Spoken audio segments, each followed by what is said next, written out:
Nós estamos aos domingos pela manhã nos utilizando da confissão de fé. Cremos nos auxilia a estudar a palavra. No último domingo, o irmão Danilo tratou sobre o dia do Senhor e nós conversamos a respeito disso. E só para deixar claro, em essência, é que nós não cremos que o domingo, o primeiro dia da semana, que era o dia chamado dia do Senhor, o dia que a igreja se reúne, ele substitua o sábado da lei. Porque o sábado era uma sombra que foi cumprida em Cristo. Mas nós entendemos que o primeiro dia da semana é o padrão para a igreja, por isso que nós nos reunimos. Então isso é importante que fique claro, eu creio que ficou, pela graça de Deus. É por isso que nós nos reunimos no primeiro dia da semana, porque na história da igreja, o dia que a igreja tem se reunido, o dia da ressurreição, então é por isso que nós temos nos reunido também aos domingos. Hoje nós vamos trabalhar um capítulo que é sucinto, e que fala sobre o magistrado civil. A confissão, ela nos ajuda não somente em doutrinas, em ensino, mas também, obviamente, na prática daquilo que nós aprendemos. Senão ficaria tudo muito teórico e não se manifestaria na vida. E a palavra de Deus, ela vem pelo ensino da palavra, pelas doutrinas da palavra, ela vem nos ensinar a como viver neste mundo. E esse aspecto de autoridades, ela trata de maneira muito clara, como nós vamos ver, o irmão Parolim já trouxe pelo menos 2 textos aqui, que nós devemos abordar um pouco mais. Seguindo o modelo, talvez, das cartas de Paulo, é o que a confissão também adota. Paulo, especialmente Romanos, ele trabalha doutrinas, os fundamentos, as doutrinas, até então chegar na vida prática. Nós precisamos estar muito solidificados no ensino, para que então, com o correto ensino e pela graça de Deus, nós possamos viver nesse mundo caído. O tópico é, de certa forma, difícil. Por alguns aspectos. Primeiro, porque o texto que nós temos, a palavra de Deus, ele tinha um contexto. Ele foi escrito há 2000 anos. Então, era uma realidade, sistemas governamentais diferentes do nosso, especialmente no nosso país. Não havia democracia. O contexto que aqueles irmãos, e o Parolim trouxe aqui, era de impérios que subjugavam outros países e que os tornavam quase que escravos, com algumas liberdades. Era diferente do nosso sistema, mas os princípios são muito claros na palavra. E a gente deve, então, examiná-los e, com a graça do Senhor, colocá-los em prática. Como o coração do homem continua sendo o mesmo, ele é bonzinho, né? Não. O coração do homem é enganoso e desesperadamente corrupto. Então, qualquer pessoa que esteja em autoridade, que não tenha sido transformada por Cristo, traz isso aqui, independente do sistema. Nós, às vezes, enfatizamos esse ou aquele sistema, e há prós e contras, mas nós esquecemos que se não houver transformação no coração do homem que governa dentro daquele sistema, não vai resolver nada. E às vezes nós olhamos muito para isso e acabamos perdendo o foco da palavra de Deus.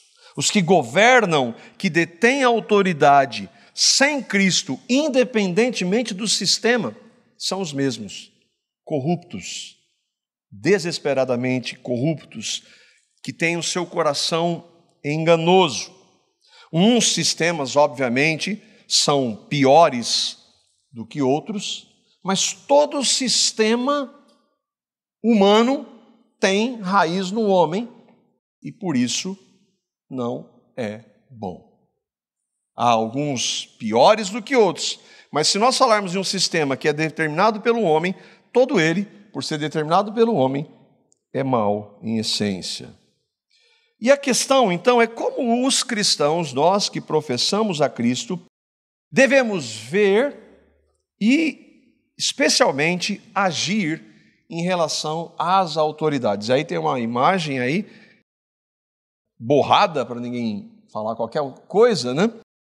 De um presidente, o presidente do nosso país. Como nós devemos ver não somente a autoridade do presidente, do nosso sistema presidencialista, as autoridades Senado, deputados federais, estaduais, vereadores, as autoridades locais, prefeitos, polícia, professores. Como é que a gente deve, professores? Todas são autoridades humanas.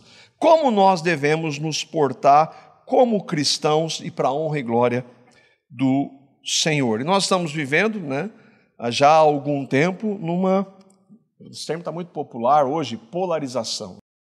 Como que nós devemos, então, agir? E a confissão, ela aborda isso. Lembremos que o contexto que ela foi escrita era um contexto de reinado monárquico, mas que se aplica, diferente do contexto do início da igreja, como, por exemplo, Pedro, Paulo, o Senhor Jesus viveram, mas que nós vamos ver aqueles irmãos adotaram a palavra como referência.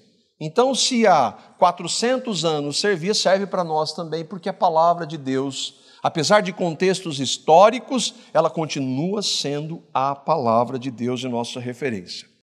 O que diz lá, e a gente vai tentar ler e examinar e compreender. Deus, o Senhor Supremo e Rei de todo o mundo, ordenou que houvesse magistrados civis, para lhe estarem sujeitos e governarem sobre o povo, para o bem público e para a glória de Deus. E para que desempenhem essa função, Deus os armou com o poder da espada para a defesa e o encorajamento daqueles que fazem o bem e para a punição dos malfeitores. Primeiro tópico aqui é que Deus, o Senhor Supremo e Rei de todo o mundo, ordenou que houvesse magistrados civis. Magistrados são governos, civis na realidade humana. E aí a gente pode ver que governos são, como eu já disse, desde um presidente, em alguns países um primeiro-ministro, todo o sistema de governo, senadores, governadores, deputados no nosso caso. Também para o nível mais fundamental, a polícia é uma autoridade, fiscais são autoridade, professores são autoridade. Isso é importante nós ensinarmos para os nossos filhos, porque hoje há uma rebelião, um sistema de rebelião contra qualquer nível de autoridade, e a gente tem, nessa hierarquia de autoridades, tem responsabilidade de ensinar os nossos filhos nesse caminho. A confissão, como eu disse, foi escrita num regime monárquico, era diferente do sistema monárquico do Antigo Testamento e do Império do Novo Testamento, mas ainda assim serve e se respalda na palavra. Portanto, não é o que nós pensamos, não são ciências humanas com seus pressupostos anticristãos que definem e que nós devemos nos pautar para entender como nós devemos viver diante das autoridades, mas sim a palavra de Deus. E outra coisa importante, que não é uma interpretação, é a palavra, mas dentro de uma interpretação correta, porque todo mundo usa a Bíblia. A gente vai ver muitos pastores, muitos líderes evangélicos defendendo os maiores absurdos e usando o texto bíblico. Então não é somente usar texto bíblico, isso é para qualquer realidade, mas a correta interpretação do texto bíblico. E aqui ela começa com um pressuposto de que Deus é o supremo rei de todo o mundo. Está um caos. Esse caos está debaixo do governo de Deus. O caos é do ponto de vista humano, mas Deus está no governo. E isso para nós nos dá tranquilidade, ou pelo menos deveria. Se está um caos, dentro da vontade permissiva de Deus, porque Deus poderia impedir, sim ou não? Lógico que Ele pode. E ele tem propósitos com isso. Nós tratamos recentemente sobre a questão do mal. Deus, ainda que não seja o autor do pecado, o autor do mal moral, Ele se utiliza disso, nós vimos de maneira clara na palavra. Então Ele se utiliza também de governos ruins. Então, essa base de que Deus é o rei de todo o mundo não é só um discurso de reformados que acreditam na soberania, é ver essa realidade como eu sei que Deus está no governo, ainda que muitas vezes eu não entenda especificamente. Mas com tantos governantes corruptos, Deus está?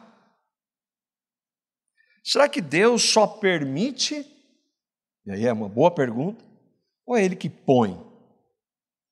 E um dos textos claríssimos é do profeta Daniel, capítulo 2, os versos 20 e 21. Aqui nós temos algo claro. Israel está debaixo do Império Babilônico, talvez um dos piores da história. E o cabeça desse império era o rei Nabucodonosor, que não era um homem bonzinho. Daniel está na Babilônia, ele é um preso político, por assim dizer.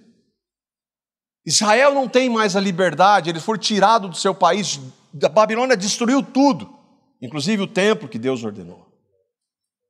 E aí então, nós vemos onde que Deus está nessa história?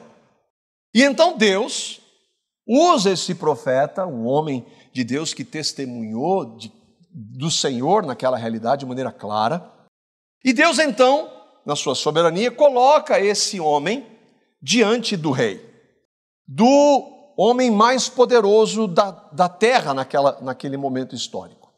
E ali o texto os versículos 20 a 21, Daniel então vai dizer algumas palavras para o rei, e ele diz assim: disse Daniel, seja bendito o nome de Deus, de eternidade a eternidade, porque dele é a sabedoria e o poder. Veja, Daniel está diante de um rei e de um império que era politeísta. E ele já começa dizendo, só tem um Deus. Ele não está com medo. O nome de Deus, pois dele é a sabedoria, ele está dizendo isso para o maior líder, o líder mais poderoso do mundo naquela época. Dele, Deus, é a sabedoria e o poder. É Ele quem muda o tempo e as estações, é Ele quem remove reis, estabelece reis. Ele dá sabedoria aos sábios e entendimento aos inteligentes. Ousado? Seu Nabucodonosor, o senhor está aí porque foi o meu Deus, que o senhor não crê, que colocou o senhor aí. O contexto é, ele é um homem que tirou o povo do seu país, que escravizou boa parte, que matou boa parte, que destruiu o templo que Deus...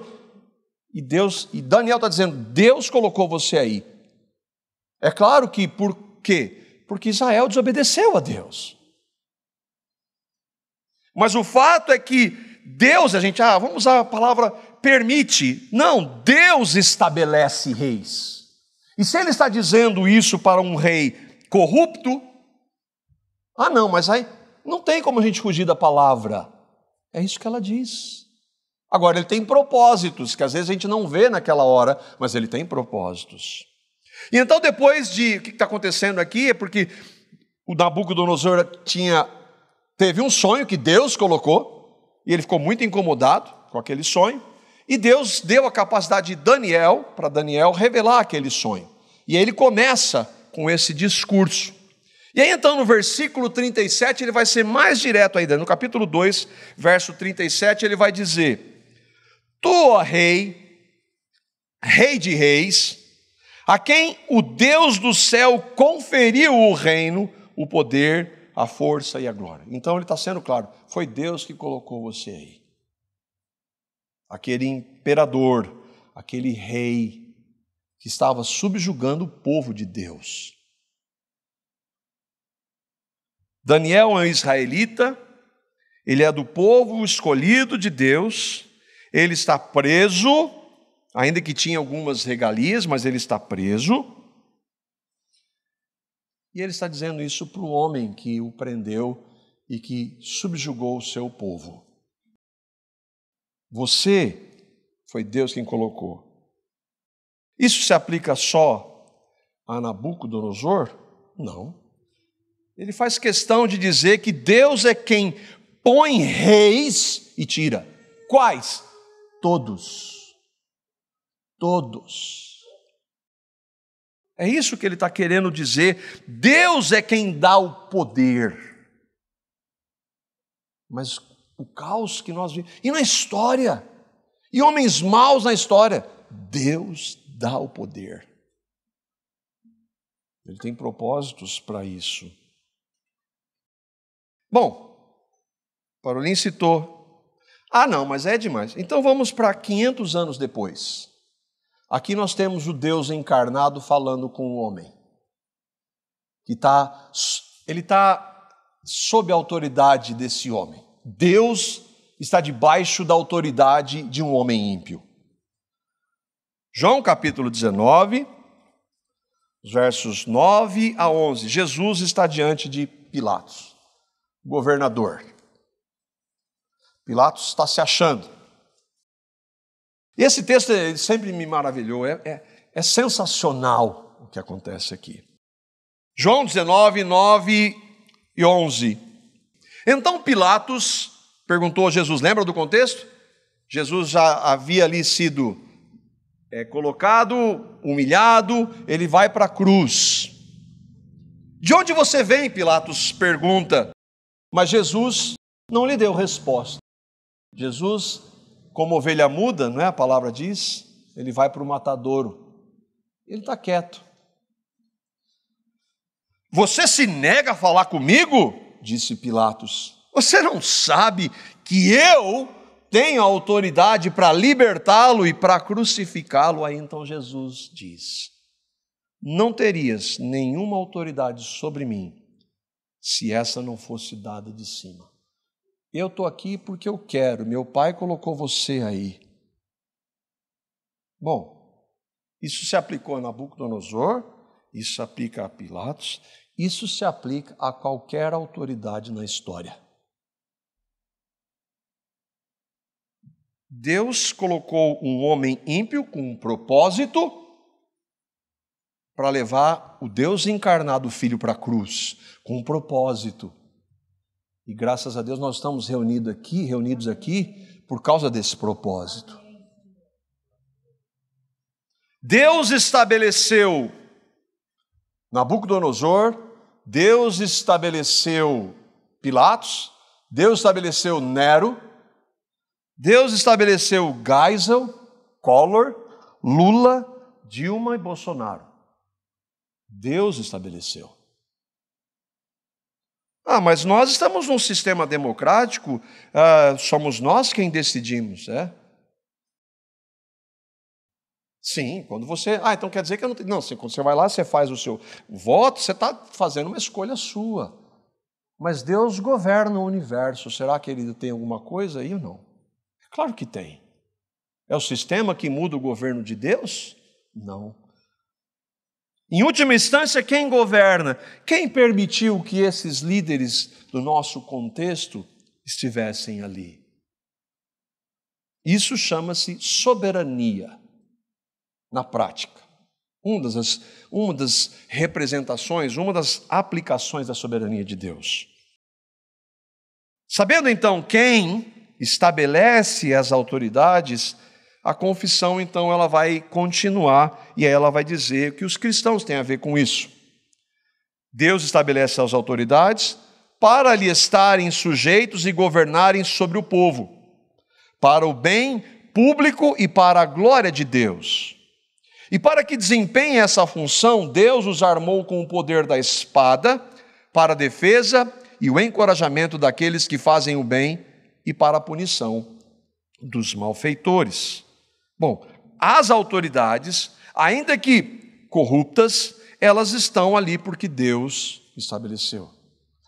elas vão prestar contas dos seus atos. Cada um desses líderes vai prestar conta diante de Deus dos seus atos. Elas são responsáveis. Mas Deus tem um propósito maior quando Ele coloca líderes assim. Deus se utiliza de autoridades para governar o bem público, para a glória dEle, mas como um líder corrupto pode glorificar a Deus? Irmãos, o inferno vai glorificar Deus.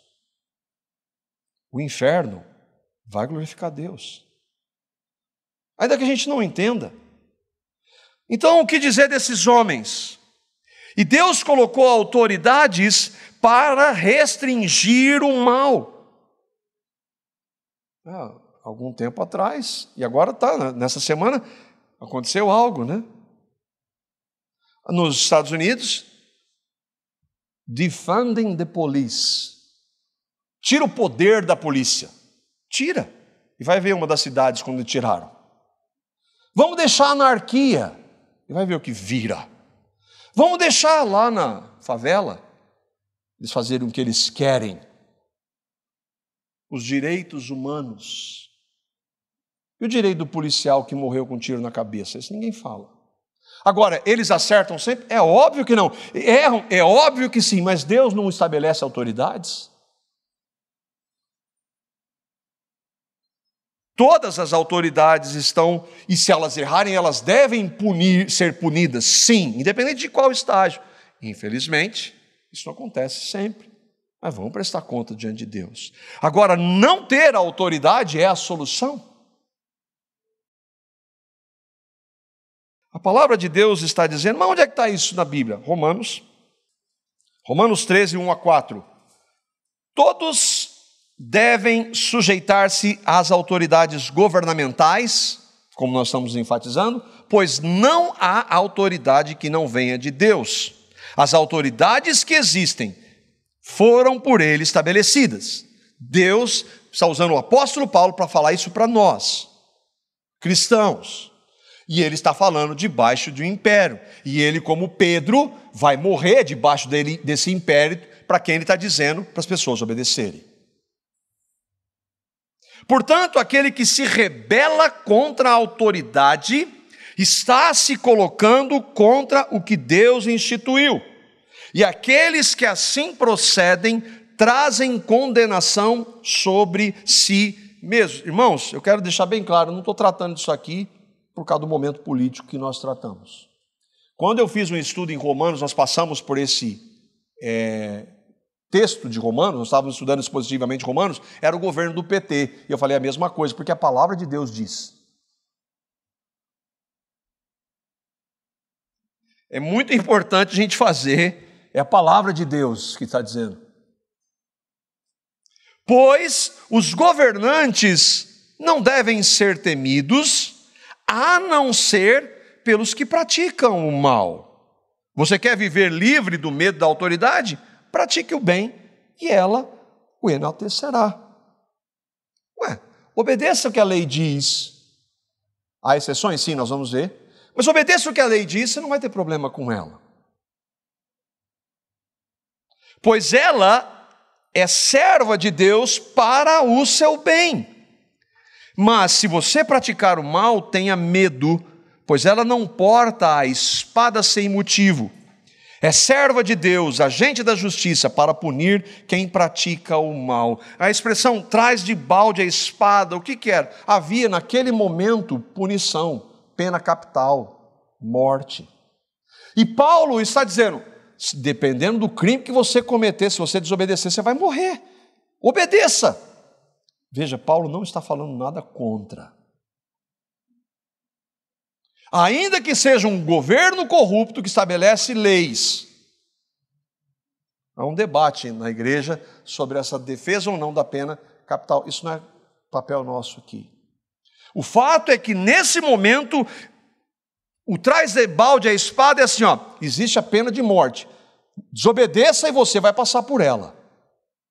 Não quer passar pela pena de morte? Obedeça a lei. É isso que ele está falando. A autoridade é serva de Deus, agente da justiça para punir quem pratica o mal. E aqui então está um dos papéis da autoridade, restringir o mal humano. Vocês lembram quando não havia autoridade, o que aconteceu? Gênesis capítulo 6, o dilúvio. Deus acabou com tudo. Tira a autoridade então. Naquela época não havia. Quem escreve Romanos? O apóstolo Paulo. Contexto político, Império Romano, mais ou menos a mesma coisa que Daniel estava vivendo no Império Babilônico.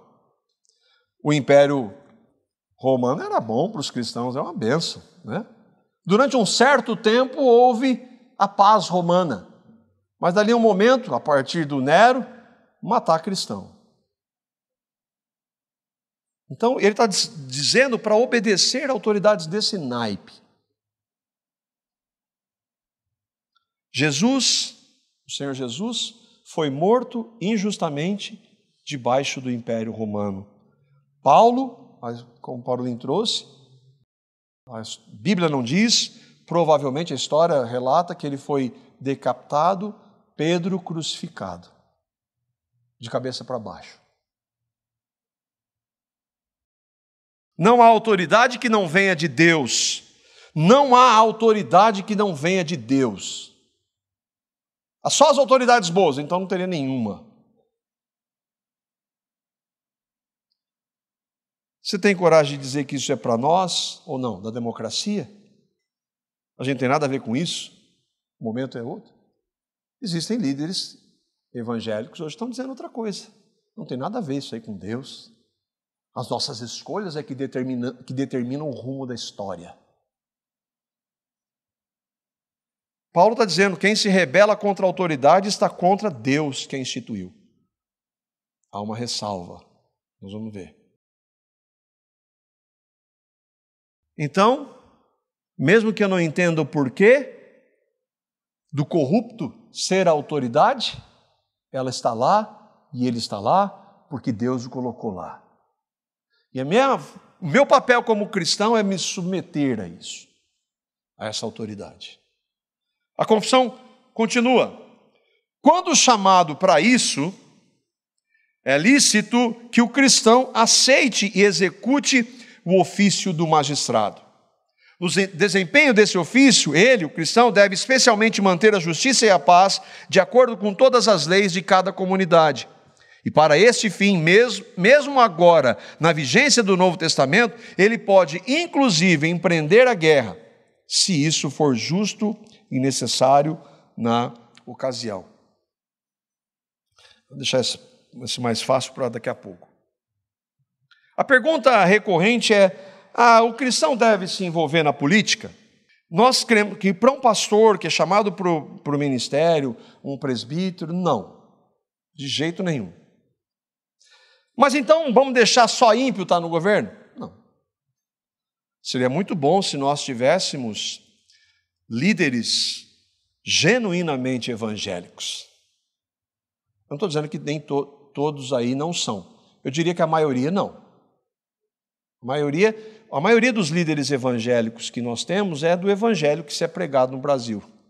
Então, nada mais natural. Mas Deus pode usar de homens dele para serem colocados em posições de autoridade. Então, a confissão está dizendo, é lícito se um cristão, que o cristão aceite executar esse ofício. Mas ali então, mais do que nunca, né, ele deveria testemunhar. Não basta ser batizado no Rio Jordão. Tem que ser crente em Cristo, de verdade. Custe o que custar. O fato é que se um cristão se envolve, ele tem que ser testemunho, e ali ele está para todo mundo ver. Deveria, infelizmente, eu não conheço nenhum presidente na história do nosso país que se encaixasse num verdadeiro cristão. Mas, uma esperança a gente deve ter. O que o cristão deve fazer? Salmo 82, muito, mas muito atual, versos 2 a 4. Qual é o papel daqueles que o Senhor coloca nas autoridades? E deveria ser das autoridades. Olha como nós somos chamados para ser sal e luz, onde o Senhor nos colocar, e a autoridade deveria ser assim, cristã. Até quando vocês vão absolver os culpados e favorecer os ímpios? Mas isso não acontece no nosso país. Garantam justiça para os fracos e para os órfãos, mantenham os direitos dos necessitados e dos oprimidos, livrem os fracos e os pobres, libertem-nos das mãos dos ímpios. Isso é papel de uma liderança genuína. Líderes que levam o nome de Cristo deveriam ter isso como base.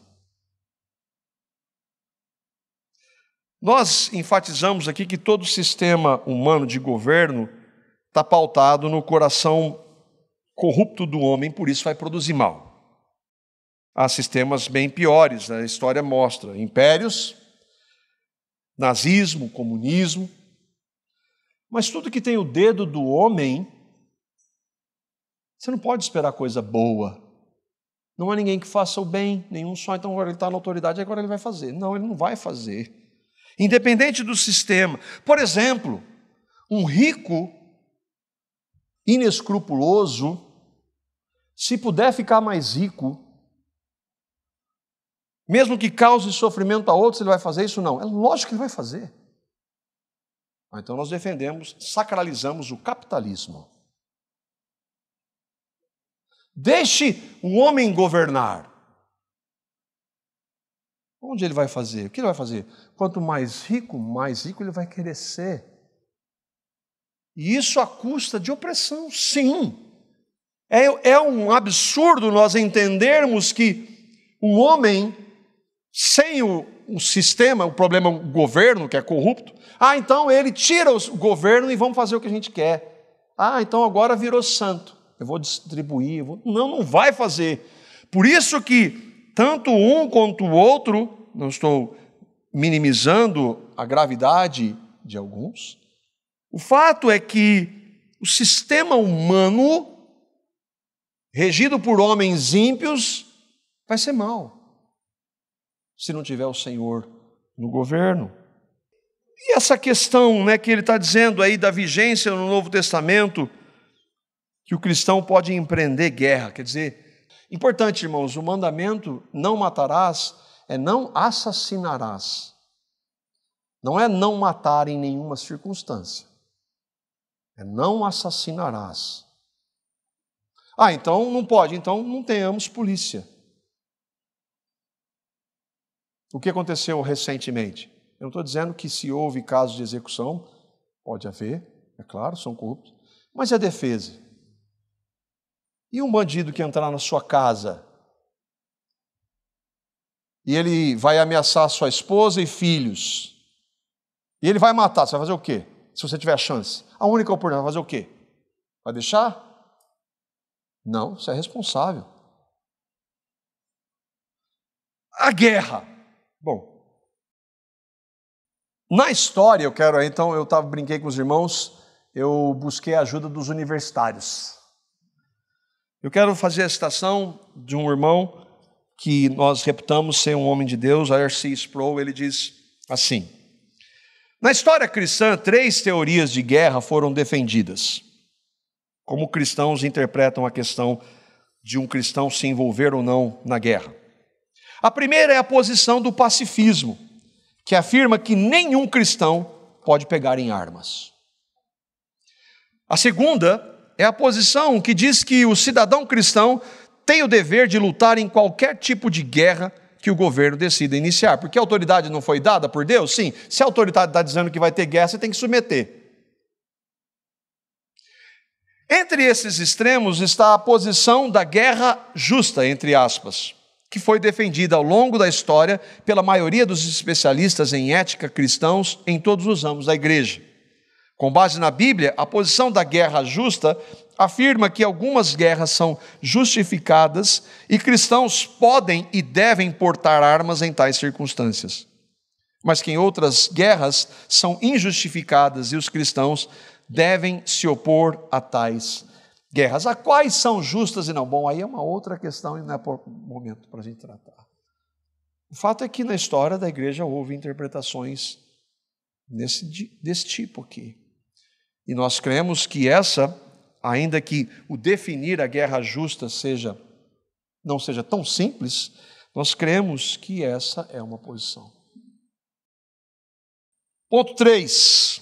Visto que os magistrados são instituídos por Deus para as finalidades já mencionadas anteriormente, e aí a nossa resposta, requer-se de nós, cristãos, a obediência no Senhor, e esse é o ponto, a todas as coisas lícitas ordenadas pelas autoridades, não apenas por causa da punição, mas como dever de consciência. Aqui houve a ressalva. A autoridade mandou fazer alguma coisa que é contra a palavra? Não. O que determina o que é lícito ou não? A palavra de Deus. Nós estávamos e ainda estamos envolvidos em alguns aspectos nesse sentido. Até onde a autoridade pode dizer se nós devemos ou não nos reunir? É uma boa pergunta. Há irmãos debatendo isso. Nós, em alguns aspectos, estamos dizendo não, ela não deve se meter nisso. Nós conversamos, o irmão, até aqui inclusive, ele precisava trabalhar. A autoridade disse que não. Ele foi e trabalhou de porta fechada. Ele está errado? No meu ver, não. Mas ele está desobedecendo. E agora? É uma questão difícil, sim ou não? Talvez alguns de vocês estiveram envolvidos nisso. De uma certa forma, nós estamos desobedecendo em alguns aspectos. Porque aí, a licitude da autoridade, ela tem um limite. Nós não consideramos a reunião da igreja uma aglomeração. Nós não consideramos a reunião da igreja a mesma coisa de reunir num bar, de reunir numa chácara, fazer festa, porque para o mundo que não entende nada da realidade espiritual da igreja, ela diz isso. Mas para nós, não. Para nós, a reunião da igreja é fundamental para nós vivermos nesse mundo caído.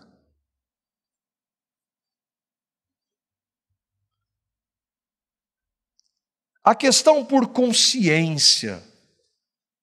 O que é essa consciência? É diante de Deus. Agora, como nós devemos reagir, irmãos? E aí entra muito daquele momento em que falta total manifestação do Espírito de Deus. Com palavras torpes, xingando, com julgamentos antes de serem concretizados, em qualquer nível, em qualquer lado. Nós não devemos participar disso. Então, não, se eu sei de algo, eu devo me manifestar. Mas de que maneira? Com aquilo que a lei permite e com o espírito cristão. Mas, infelizmente, nós erramos na medida. E é razão de pedir misericórdia ao Senhor e perdão por essas vezes. Porque nós não estamos dizendo que Deus governa e Ele estabelece?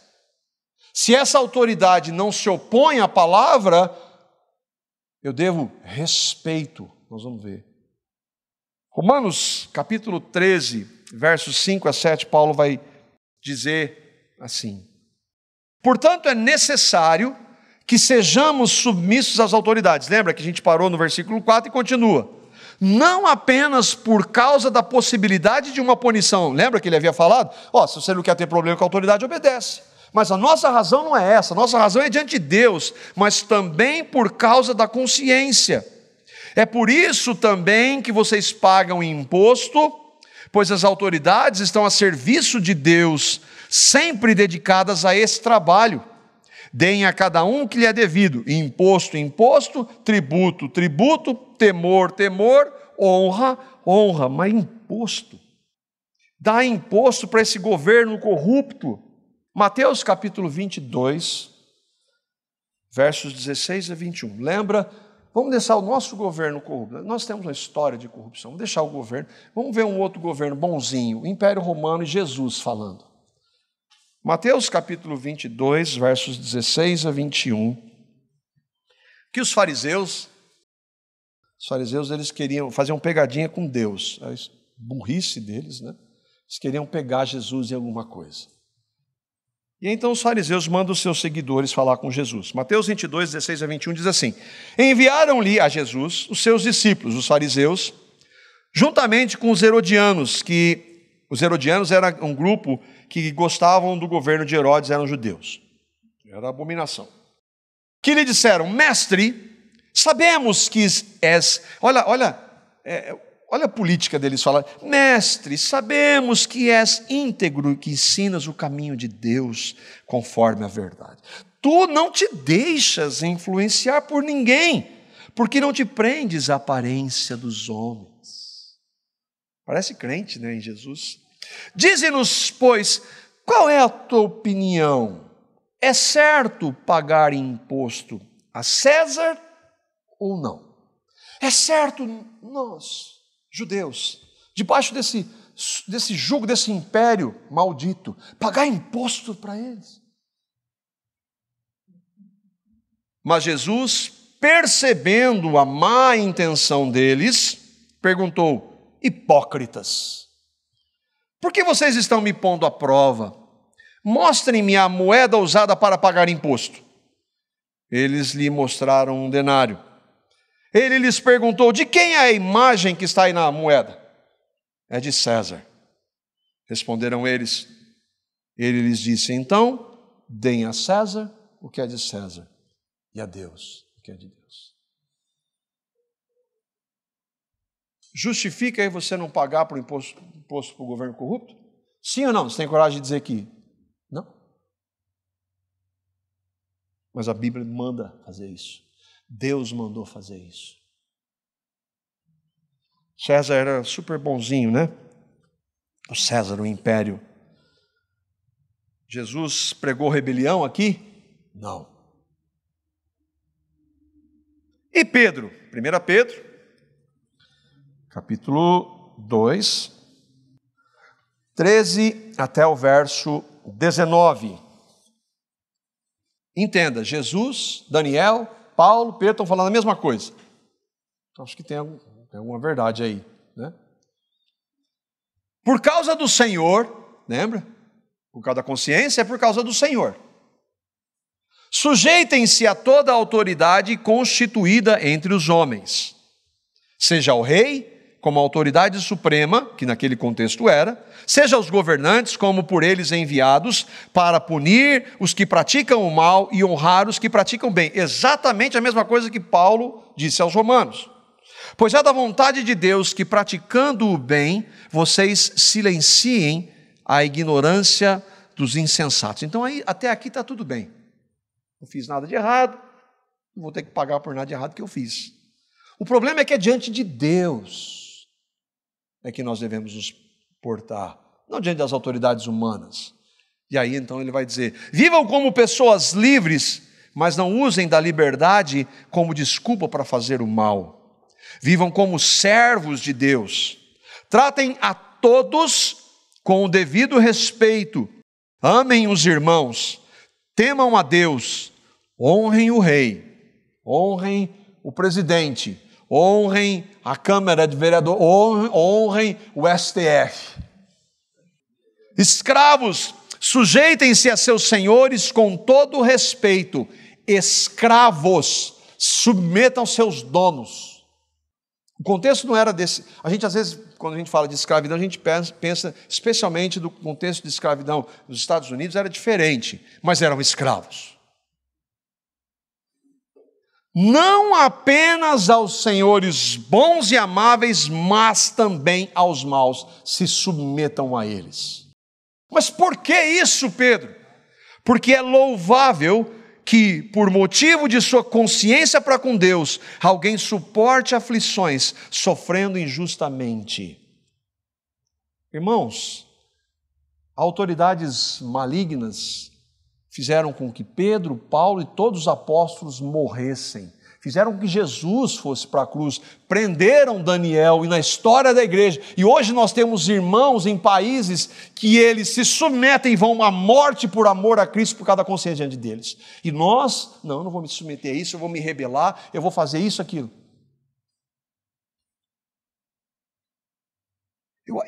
Eu creio que isso deve fazer com que nós pensemos um pouco como tem sido a nossa postura na rede social. Como é que tem sido a minha fala e a sua como cristão nas redes sociais? Ou isso não tem nada a ver? Depois de acabar a mensagem, se eu estiver errado, você vai me corrigir aqui. À luz da palavra, não do que você acha, não de quem você não goste, não do governo desse ou daquele. Irmãos, eu não estou defendendo governo nenhum. O que nós cristãos devemos fazer? Devemos suplicar e orar pelos governos e todos os que estão investidos de autoridade, para que sob o seu governo vivamos vida tranquila e mansa, com toda piedade e respeito. Esse é o nosso papel. Orar pelas lideranças. Mas não dá, não consigo ver luz no fim do túnel. Você via na sua vida?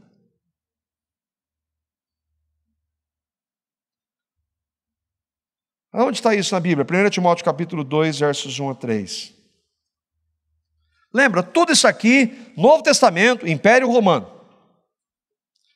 Paulo está dizendo para um pastor, Timóteo, antes de tudo, pois, exorto que se use a prática de súplicas, orações, intercessões, ações de graças em favor de todos os homens, em favor dos reis e de todos os que se acham investidos de autoridade, para que vivamos uma vida tranquila e mansa, com toda piedade e respeito. Isso é bom e aceitável diante de Deus nosso Senhor. Mas e se isso não acontecer? E se nós não vivermos? E se vier um governo comunista? E se Deus estabelece isso? Como é que nós vamos viver honrando e glorificando o Senhor? O que a gente pode, irmãos, aplicar? Primeiro, não significa que você vai concordar com alguma autoridade que seja declaradamente e legalmente comprovada corrupta. Não. Naquilo que nos cabe e que a lei, as autoridades nos permitem, nós devemos nos manifestar. Por exemplo, você tem o direito de votar em alguém que não é corrupto. A escolha é muito difícil, mas você tem isso. Outros meios legais, mas não no linguajar do mundo, não na fala grotesca, de palavras torpes. A gente vê cristãos envolvidos nisso. Espero que, se você hoje está sendo incomodado, se tem alguma coisa na sua rede social, você tire.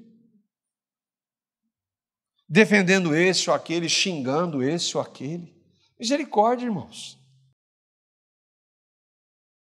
Cristão não passa pano, a expressão do momento, para nenhum lado. Cristãos têm fome e sede de justiça em todos os aspectos.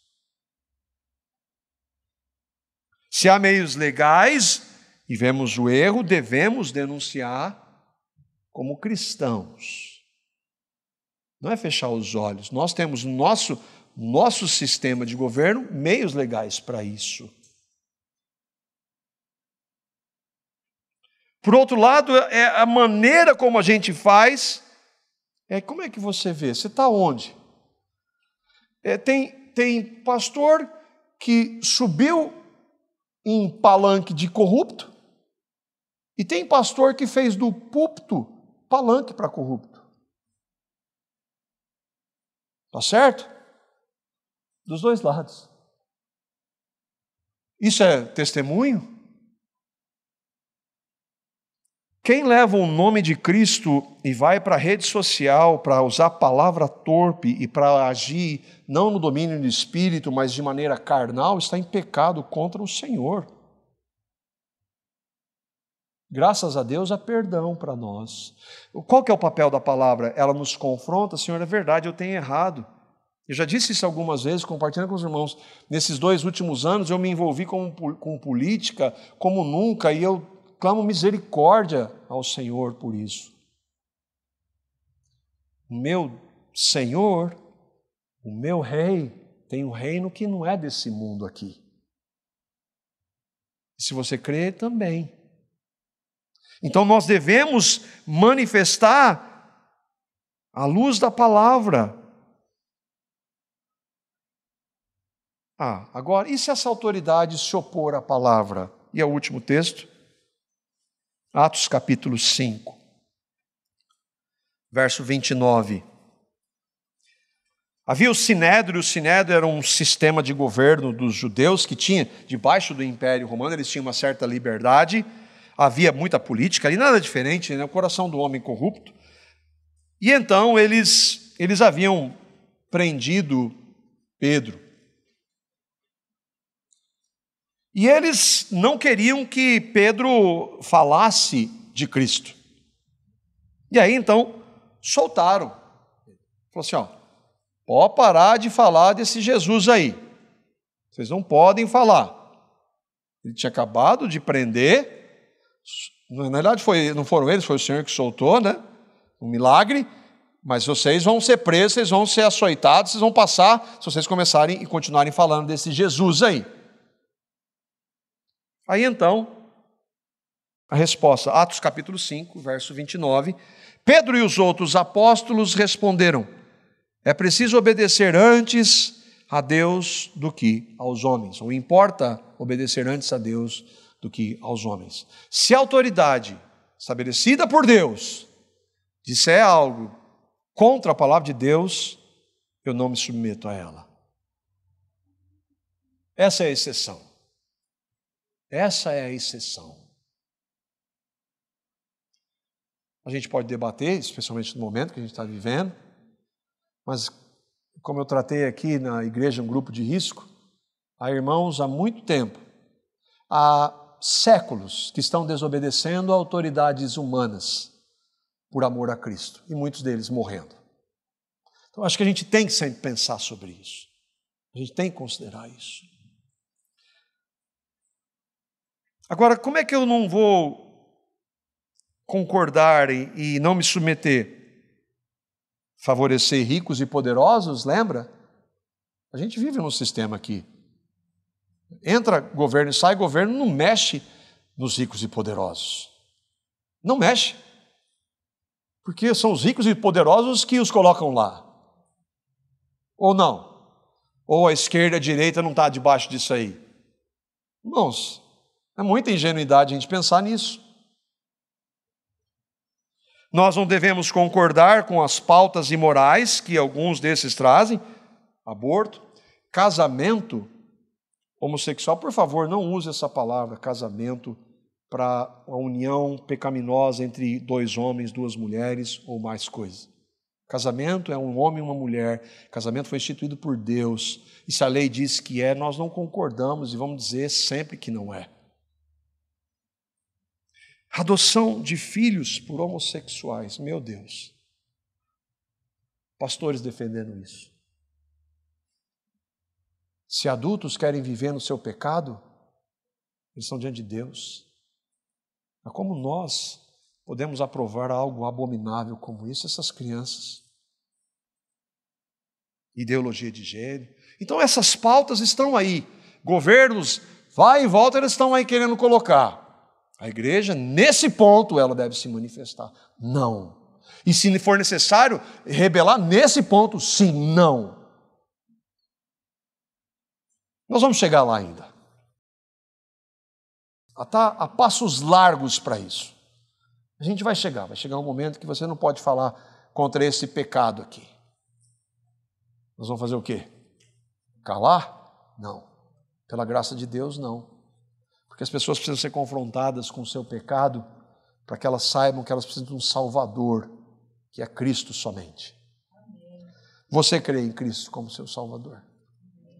Houve um momento na sua vida que você reconheceu-se pecador, não porque você tivesse condição, porque até então você achava que era uma boa pessoa. E você reconheceu porque o Espírito de Deus levou você a ver que você é um pecador, uma pecadora. E aí então você se viu desesperado porque Deus não tem nada a ver com pecadores, mas você ouviu que Deus amou pecadores e Ele deu seu Filho Jesus, Deus encarnado sem pecado, para morrer por você na cruz. Você creu nisso. Você então, porque recebeu essa vida e creu, você se arrependeu de seus pecados, você detesta seus pecados e você quer viver para Ele. Você crê no que Cristo fez, você crê no pagamento dos seus pecados, como nós cantamos aqui, uma vez por todas Ele morreu para dar vida nova para você. Você crê nisso? Você crê no Evangelho? A minha oração é que o Espírito Santo de Deus revele Cristo para você e para nós, que pela graça dele, soberana graça, cremos que Ele nos conceda o Espírito Santo e o fruto do Espírito a viver nessa realidade. Que nós, nessa realidade tão triste, nós sejamos sal e luz para a honra e para a glória dele. Amém?